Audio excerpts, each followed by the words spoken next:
Rev up your engines.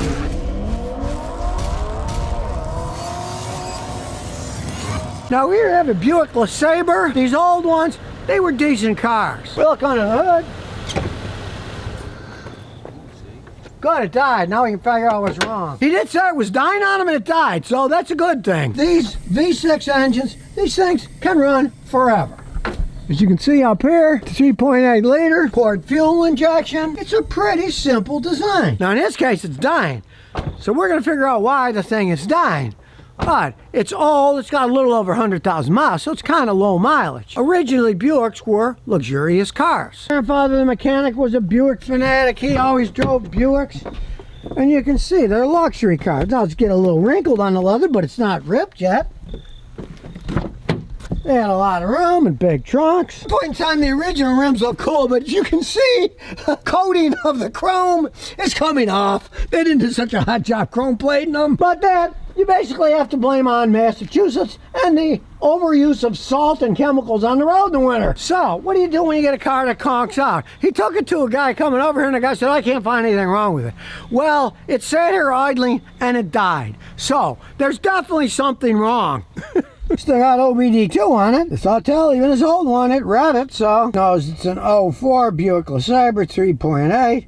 LeSabre Limited. I can even do a topology scan. So, here we go. Looking through it, you can see, hey, it's day. It was a luxury car.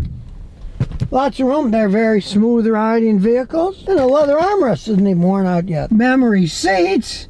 Heated seat, that was something today.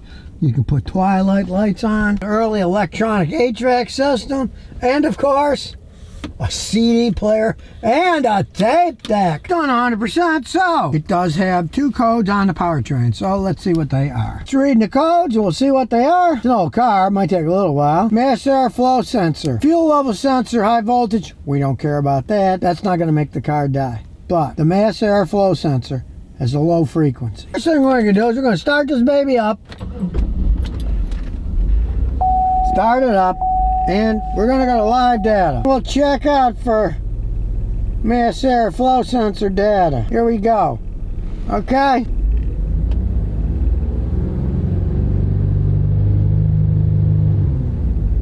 The straight data isn't too bad, but we're going to graph it. Okay.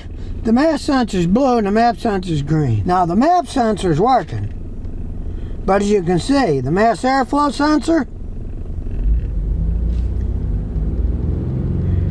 it's going up when it goes up, but it goes way too far down. It's almost going to zero. And when it goes to zero, of course, it'll stall out. So it's time for a mass airflow sensor. Now here's the mass airflow sensor. It's right here. But it has a stupid safety bolt on it. So, we had to get this little star kit. You have to get your special tools. See how they have a hole in the middle? Because there's a hole blocking the middle of these. So the hole fits right over. If you don't have the tool, it's a pain in the butt.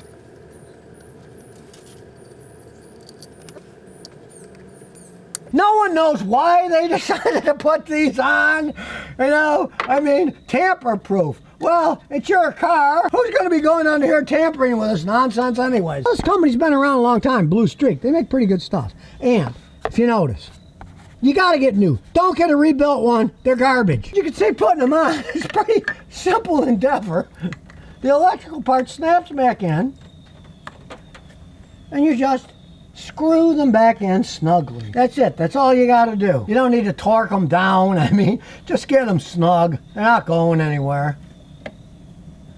You can get it like that, and then that's snug enough. And we'll do the other one. That's it. You don't have to set anything. It sets itself, and you can see it's corroded. It's the original one. It's 20 years old, so let's take it for a spin. Start her up. Starts right up. It's got 110,000 miles. Not much for a 20-year-old car.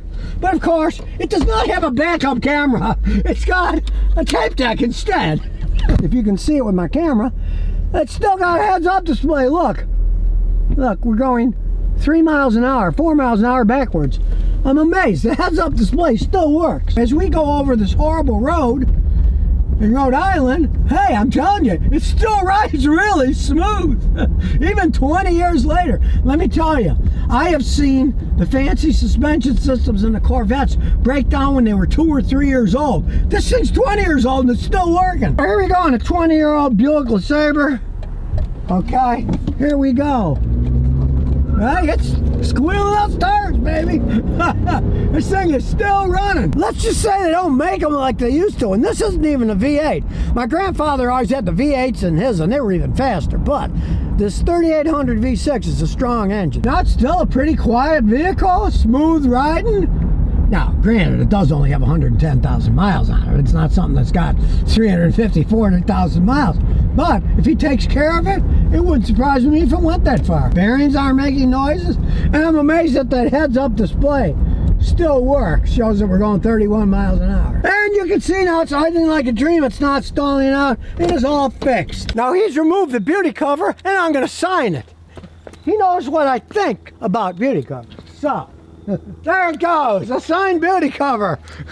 Some guy down the road said, I don't know what's wrong with it. Well, let me tell you, that guy was an idiot. It was a mechanic shop too, that's what amazes me. It had historical code for the MAF sensor, and then it also had a new code for the MAF sensor because it conked out in the driveway here. A lot of guys out there don't know what they're doing. It is true, nothing you can do about it. But when they built these cars, they knew what they were doing. This thing still rides like a dream. It's in Massachusetts. It's not all rusted out. They did decent rust proofing on the Buicks, unlike, let's say, the Fords of that time. If this was a Ford, it would be all rotten out. There'd be pieces of rust. You'd be riding in a giant piece of rust, right?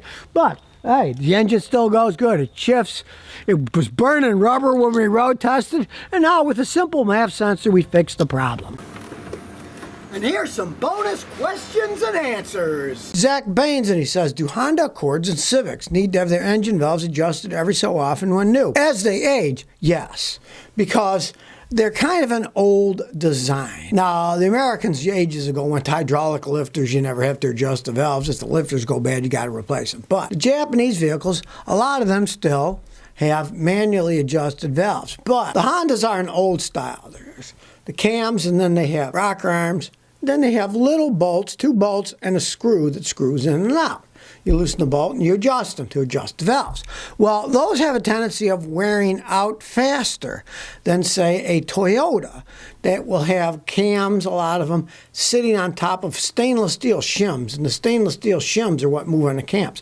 Theoretically, they need adjusting too, but hardly anybody ever does because you got to take the engine apart, measure the shims, and then buy shims that are the different size to compensate for the wear, yada, yada. Very expensive, labor-intensive process. But take my 94 Celica. The valves have never been adjusted, and they're still within specs. I checked them a few months ago, so you don't really have to worry about it. But the Hondas, you do. But then again, they really don't need adjusting until they get 60, 80,000 miles or more on them. But they do need to be adjusted every once in a while. Damien says, Scotty, should I buy this used Land Rover? I found a 2019 Range Rover Evoque with 30,000 miles to the 2-liter 4-cylinder engine. What do you think? I'd never buy a Land Rover. They're English piles of junk. 30,000 miles isn't much. And with a 4-cylinder engine, they're underpowered.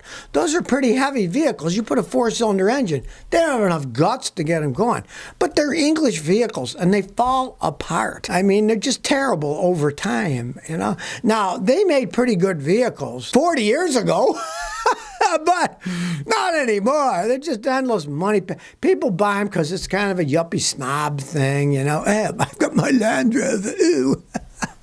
Believe me, if you don't want to spend money fixing them and get stranded when it breaks, don't get a Land Rover. Sarah Dacus says, Scotty, what's your opinion on Walmart brand SuperTech 0W20 oil? Is it decent? Well, it's excellent oil. See, understand one thing. Walmart doesn't really make anything, right? So their oil is made for Walmart by an oil company. If it's sold in the United States for cars, it has to meet certain specifications, as all oils that are legally sold in the United States have to. And I'm sure it's perfectly fine. Walmart just gets a phenomenal deal so they can sell it cheaper, right? Some company makes it, puts their name on it. I mean, as for example, you know, you go to a Toyota dealer, I want Toyota engine oil. You got a bottle that says Toyota engine oil, right? Toyota doesn't make engine oil either. They buy it from somebody else. So there's nothing wrong with that oil. It's perfectly fine oil.